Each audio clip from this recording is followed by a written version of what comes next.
UMAR AHMED, IFL TV, MTK Global. Sorry I weren't at your fight, Dave. It's alright, mate. You was busy away. I seen, yes. I was, but obviously I caught up. Yeah, just talk me through that fight and that peach of a body shot. It was good, you know. I was really. I knew I had the beating Lucas Brown. You know, I'm not a silly boy. I knew he wasn't what he was years ago. I told him after the fight, you know, from the Shaggy fight, I believe he would have been too much for me at the minute. You know, I still believe I'm 3 or 4 fights and 12 months away from as being as good as I can be, you know, and he's obviously gone the other way. So, but the fight for what it was good, you know. I got hit too much early on. The first 2 rounds I was a little bit tentative and I wasn't sure about his power.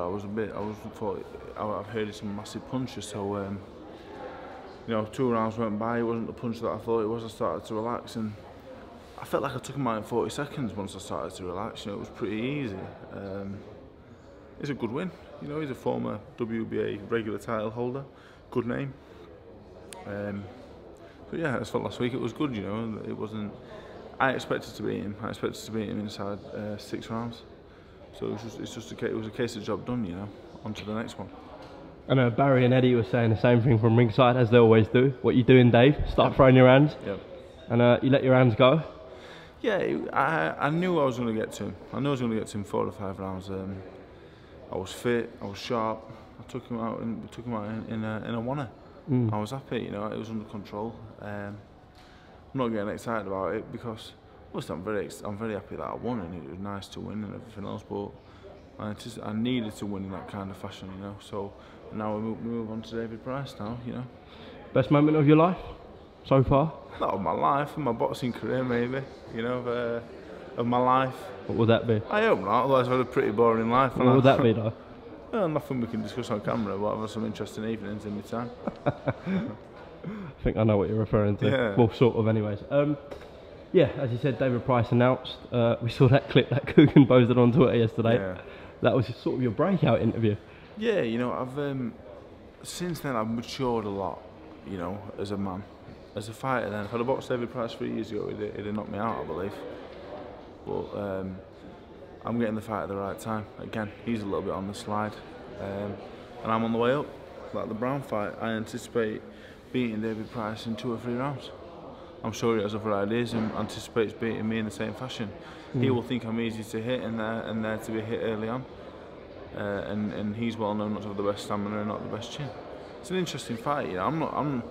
There's every possibility he catches me and takes me out early, and vice versa. I believe I will get to him before he gets to me. Sorry, just back to the Lucas Brown fight. Do you think Sky are happy they didn't put Chisora Gashi as main event? Yeah, it weren't a fantastic fight. You know, Gashi didn't come to fight.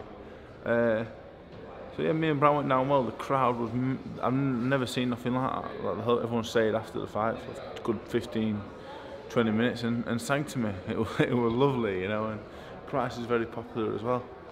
I think this fight, the social media response to it was massive. You know, I think it's going to be catch the people's imagination and it's going to be a good fight. I can't see how it won't be an exciting fight anyway. You're both regarded as British level fighters, but your chin is arguably world class and his punching power is definitely world class. Yeah, I think if you mixed David's power and his boxing ability with my attributes, we'd have a world-class heavyweight between us, I think the winner of this fight gets a chance to have a go at a top 10, maybe like a Parker, maybe Povetkin for me, maybe not for him because he's already boxing. The winner of this gets the chance to prove himself that he can do it. He's 35, he's had a few chances at that level. I've had a few chances, but before I was ready. I want to beat Price and, you know, I will get the chance to box a Parker or a Povetkin or a Chisora or something like that. Am I ready for it? Maybe not, but it's very difficult to turn down them kind of chances. So yeah, for me, this is David's last chance. He's 35. He's had 60 fights.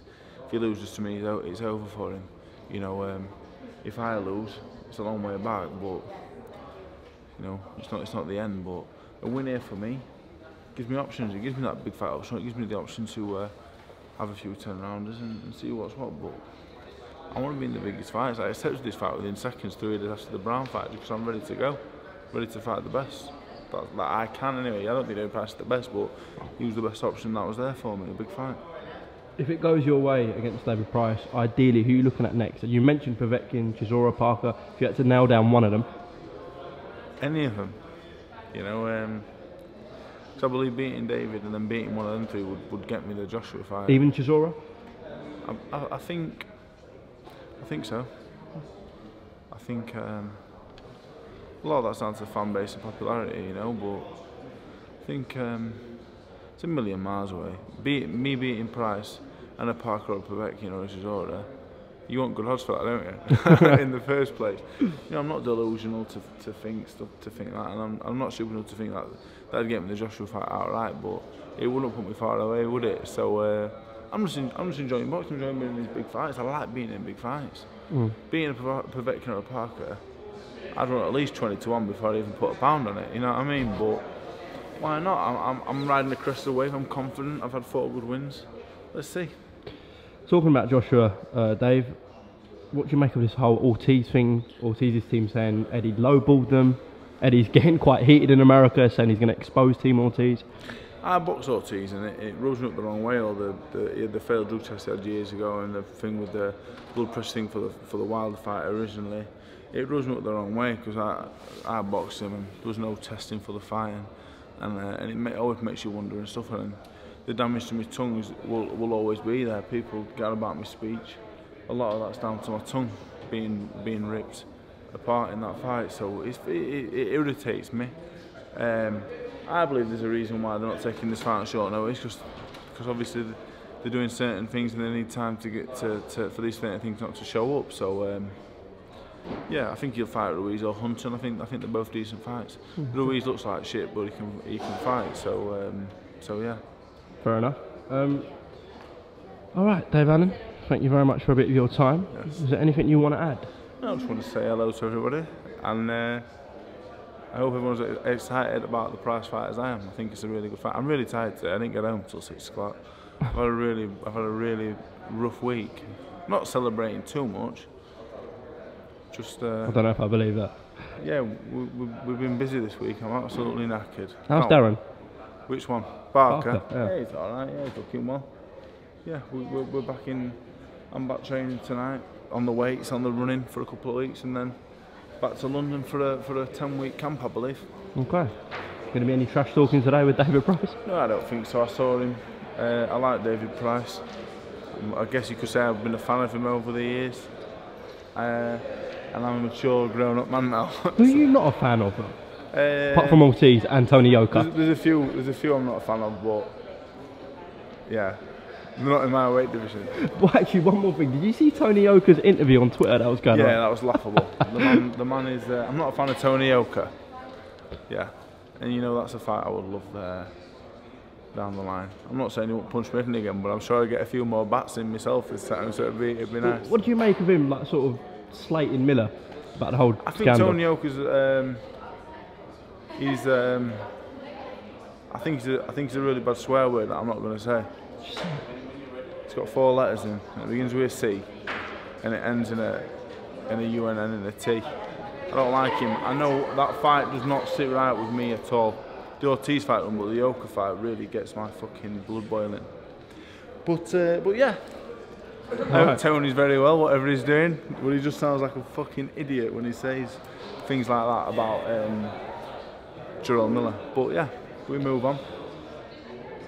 All right, Dave Allen. Best of luck in preparation ahead of a huge fight July 20th, and we'll catch a word soon, mate. Thank you very much.